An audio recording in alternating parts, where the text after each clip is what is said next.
నాయన. ఏరా తమ్ముడు, మన వర్షిప్లో మంచిగా బాగా దేవుని ఆరాధించినట్టున్నావు, డ్యాన్స్ కూడా వేసినట్టున్నావు. అట్లా డ్యాన్స్ వేయొచ్చా మనం వర్షిప్లో? అవునన్నా, దావీదులాగా నాట్యం వేస్తాం తప్ప అన్నా. సరే దావీదులాగా అన్నావు కదా, ఉండి చెప్తా. ఆ ఎదురింటి ఆమెకి దయ్యం పట్టింది, నువ్వు డ్యాన్స్ వేసి ఆమె దయ్యం మొదలుకొట్టు.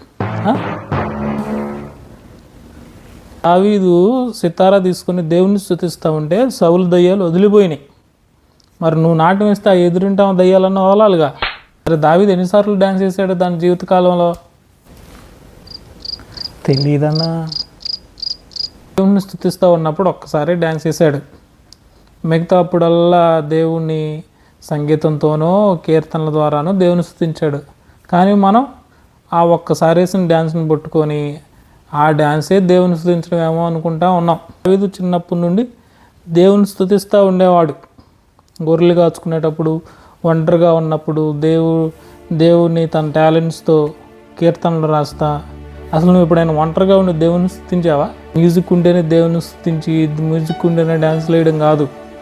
నీ పర్సనల్గా నీ ఒంటరిగా ఉన్నప్పుడు నువ్వు దేవుని స్తుతించగలిగితే అది నిజమైన వర్షిప్.